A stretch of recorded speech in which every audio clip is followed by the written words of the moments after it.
আজিৰ এই সম্বৰ্ধনা অনুষ্ঠানৰ সভাপতি মহোদয়, আমাৰ মাজত উপস্থিত বিশিষ্ট গণ্যমান্য ব্যক্তিসকল প্ৰমুখ্যে আমাৰ মহিবুৰ ছাৰ, আব্দুল ওহাব ছাৰ, আমাৰ প্ৰফেসৰ ছাৰ, আমাৰ চিআৰচিচি সাহেব, টায়াৰ্ড আমাৰ ৰিজন ছাৰ আৰু লগতে ইয়াত উপস্থিত আজি আমাৰ অভিভাৱক আৰু আটাইতকৈ মৰমৰ ছাত্ৰ ছাত্ৰীসকল।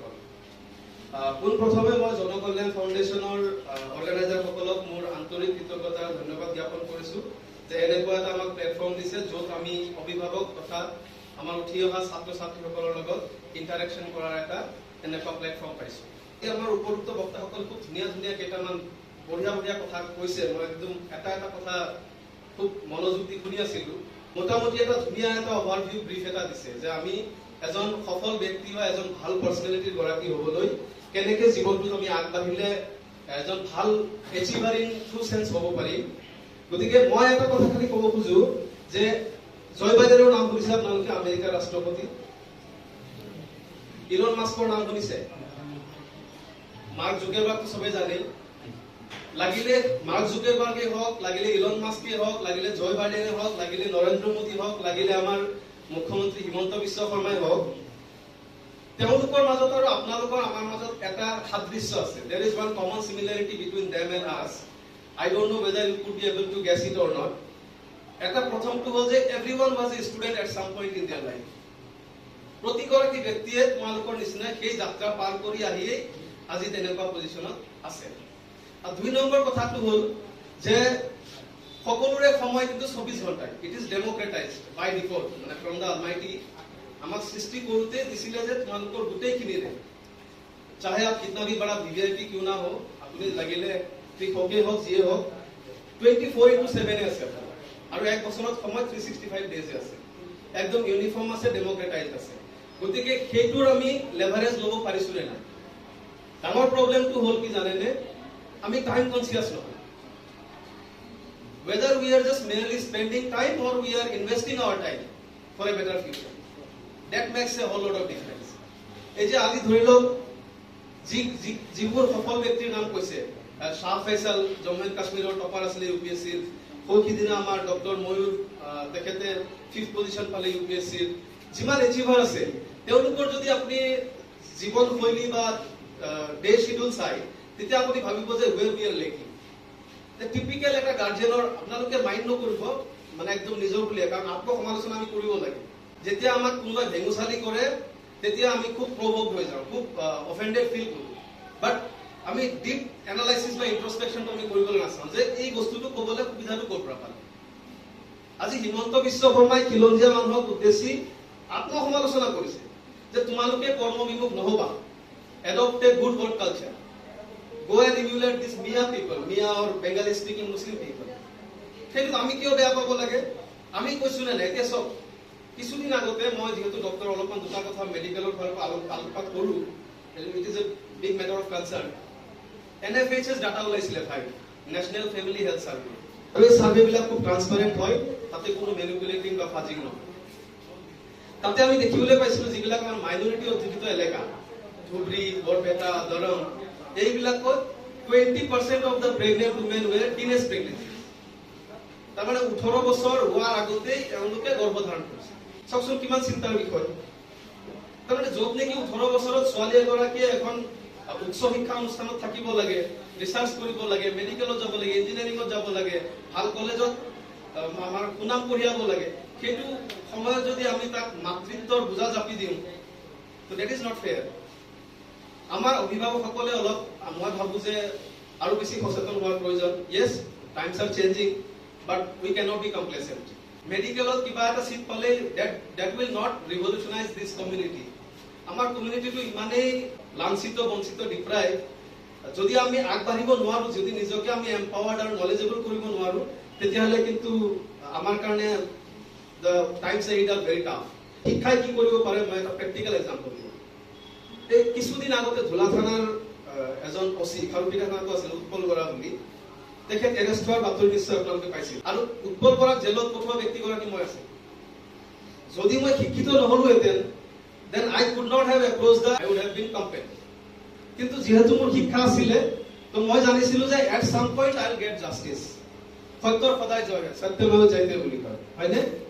যে মই ভাবো যে আপোনালোকে এতিয়া সময়বিলাক খুব ধুনীয়াকে নিজৰ এডভান্টেজত ইউজ কৰক আৰু আমাৰ ওহাব ছাৰে কৈছে যে আমি স্লেভ হ'ব নালাগে ইন্টাৰনেটৰ স্পেশালি সোশ্যাল মিডিয়া এতিয়া ইনষ্টাগ্ৰাম আছে ফেসবুক আছে ইউটিউব আছে আমাৰ এটেনশন স্পান খুব কমি গৈছে আৰু ৰীল বিলাক এনেকৈ বনাইছে তাৰমানে আপুনি স্ক্ৰল কৰি গৈ থাকিব বিচনাত শুই শুই 2 ঘণ্টা পাৰ হৈ যাব you will not even realise গতিকে আৰ্টিফিচিয়েল ইন্টেলিজেন্স আৰু পৃথিৱীৰ যিমান বেষ্ট মাইণ্ড আছে তেওঁলোকে সান ফ্ৰান্সিস্কোত বহি আছে আৰু তেওঁলোকৰ এটা এজেন্ডা যে কাৰ কিমান টাইম তেওঁলোকে কনজিউম কৰিব পাৰে অভাৰ দ্য ইন্টাৰনেট বুজি পালে গতিকে আপোনালোকে ল'ৰা ছোৱালীক ফোনটো স্মাৰ্টফোন দিওঁতে অলপ চাব যে whether they are actually become smart or dumb smartphone বুলি আমি যে কওঁ ল'ৰা ছোৱালীয়ে সেইটোৰ পৰা উপকৃত হৈ আচলতে স্মাৰ্ট হ'ব পাৰিছে নে বেলেগ ফালে বেলেগ কিবাতে গতি কৰিছে সেই বস্তুটোৰ প্ৰতি অলপ লক্ষ্য ৰাখা আমি প্ৰয়োজন আৰু গাৰ্জিয়ান সকলে আমি অভাৱতে যে আড্ডা মাৰো মই আমাৰ ফালে দেখো মোৰ ঘৰ লটাকাত চুকি পাৰ হৈ যাব লাগে আমাৰ গাৰ্জিয়ান সকলে কি কৰে নিজৰ নিজৰ কৰ্মৰ জায়গাৰ পৰা আহিলে আহাৰ পিছত গধূলি হোৱাৰ লগে লগে ওচৰৰ চকটো নহলে দোকানটো নহলে বজাৰত গৈ আড্ডা মাৰা আৰম্ভ কৰে য'ত প্ৰডাক্টিভ একোৱে নহয় ভাল কোনো চিন্তা চৰ্চা নহয় খালি কেৱল হ'ব গসিপিং কাক কেনেকে কি বদনাম কৰিব পাৰি এই ইয়াত থকা গোটেইখিনি মই ভাবো যে all R first generation achievers first generation achiever সকলে কেনেকুৱা কণ্টকময় যাত্ৰা পাৰ কৰি আহে সেইটো মই জানো বা দৰিদ্ৰতা কি বস্তু সেইটোৰ লগত মোৰ খুব ভাল সম্বন্ধ আছে পুখুৰীত থকা মাছে যিমান পুখুৰীত জানে সিমানখিনি আমি দৰিদ্ৰতা জানো মানে যে দৰিদ্ৰতা কি বস্তু এবেলা খাবলৈ পালে নেক্সট বেলাৰ কাৰণে চিন্তা কৰিব লগা তেনেকুৱা পৰিস্থিতিও পাৰ কৰি অহা মানুহ ইয়াতে আছে আৰু যি সময় আমি পাৰ কৰি আহিছো আজিৰ সময়টো যথেষ্ট ভাল আপোনাৰ হাতত ইন্টাৰনেট আছে এই পূজাগাঁৱত বহি বহি আপুনি ৱাশ্বিংটন পোষ্টৰ নিউজ চাব পাৰে আৰ্টিকল পঢ়িব পাৰে দা ইকনমিক্স পঢ়িব পাৰে ইমানখিনি ৰিসোৰ্স আমাৰ হাতত আছে গতিকে আমি তাৰ লেভাৰেজটো ল'ব পাৰিব লাগে আৰু 2 নম্বৰ কথাটো হ'ল কি জানেনে অলপ আত্মসমালোচনা আমি নিজক কৰাৰ প্ৰয়োজন কেতিয়াবা অলপ চিকুটি চাব লাগে আমি খালি প্ৰভোগ কৰোঁ যে কোনোবাই কিবা ক'লে নহয় অলপ ইন্ট্ৰস্পেকশন কৰকচোন যে what is the reason behind that আজি অপৰাধ প্ৰৱণতা কাৰ মাজত বেছি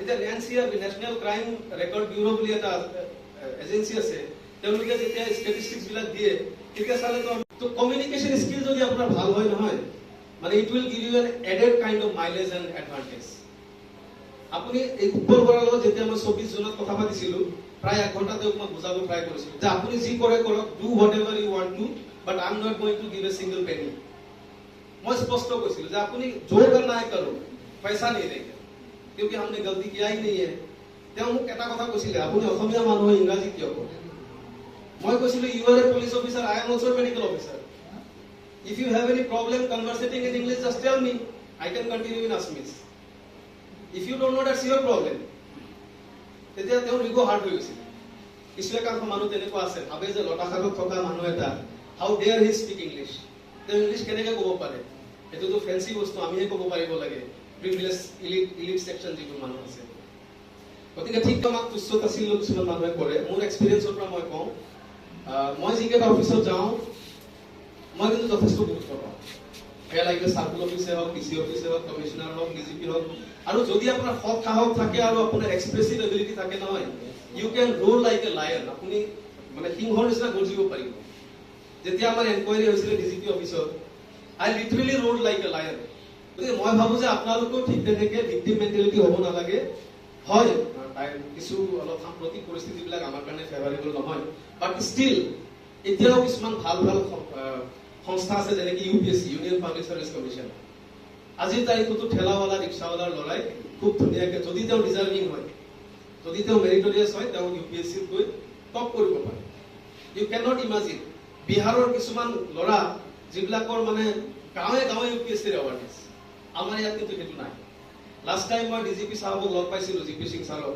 তো তেওঁলোকে এতিয়া কলেজে UPSC কিছু ষ্টাডি মেটেৰিয়েল ডিষ্ট্ৰিবিউট কৰি আছে তো মই I took the opportunity and told him that sir why not you distribute some study material for Dolgaon, Khalpiti and Mangaldi college as well so he gracefully accepted and already delivered in Mangaldi college and hopefully they will also distribute it in Khalpiti and Dolgaon college তো আমি য'ত পাৰো ধৰক আমি কৰ্মসূত্ৰে বাহিৰত থাকো তথাপিতো আমাৰ অন্তৰখনে কান্দে যে আমাৰ নিজৰ সমাজৰ মানুহখিনি জাতিৰ মানুহখিনি গোষ্ঠীৰ মানুহখিনি যদি অলপ আগবাঢ়ি আহে তেতিয়া আমি উৎফুল্লিত হওঁ কিন্তু এটা উল্টা পিকচাৰ আমি দেখো কি জানেনে তে মই ডক্টৰ মোৰ মিছেছজনী হাইস্কুলৰ টিচাৰ হয়, মোৰ ফাদাৰো আগতে ভেঞ্চাৰ স্কুলৰ শিক্ষক আছিলে, এতিয়া যোগীপাৰা হাইস্কুলৰ চৰকাৰী শিক্ষক। কিছু একাংশ মানুহ আছে আনফৰ্চুনেটলি আমাৰ ছ'চাইটিত, তেওঁলোকে গোটেই দিন এইটোৱে চিন্তা কৰে যে 3টা চাকৰি কেনেকে তাক ডাউনফল কৰাব। এইটো এটা বিগ প্ৰব্লেম, মানে ইমান এনভিয়াছ কিয় হয়? আমিতো তোমালোকক নিবিচাৰো যে তোমালোক গিৰা, তুমি 5টা চাকৰি লোৱা, 6টা লোৱা, আমি দোৱা কৰো, আমিতো ছাপোৰ্ট কৰিম তোমাক। ধৰণৰ এটা মেণ্টেলিটি মই তেনেকুৱা পাইছো, এনেকুৱা মানে হিংসুক টাইপ, এইবিলাক আঁতৰ কৰিব লাগে। আৰু সমাজ এখনত আমি যেতিয়া বসবাস কৰিম তেতিয়া চবে চবৰ কাৰণে অলপ হাৰমনিয়াছ কোএক্সিষ্টেন্সটো ভাল হ'লে ভাল। গতিকে মই বহুত বেছি নকওঁ, ওৱান্স এগেইন মই ছাত্ৰ ছাত্ৰীসকলক ক'ব বিচাৰিম হামলি যে তোমালোকে প্লিজ আৰু অলপ কষ্ট কৰা, কষ্টৰ বিনে কোনো গতি নাই। আৰু যদি এতিয়া কষ্ট কৰা, যদি তুমি 5 years এটা ভালকে ডেডিকেটেডলি কষ্ট কৰা, then next 50 years is going to be a very comfortable ride for you. Life cannot be just a bed full of roses. কষ্ট থাকিব, চ্যালেঞ্জেস থাকিব, সেটবেক থাকিব, তাৰ মাজতে কিন্তু আমি নিজৰ গন্তব্যস্থান পাব লাগিব।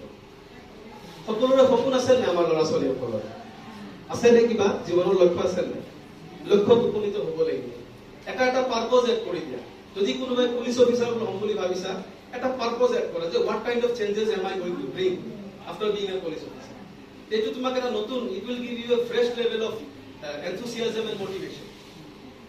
বুজি পালানে? কোনোবাই সুধিলে বোলে তুমি কি হবা, মই শিক্ষক, মেনে পেৰটৰ নিচিনা just for the sake of saying it ক'লে ঠিক নহয়।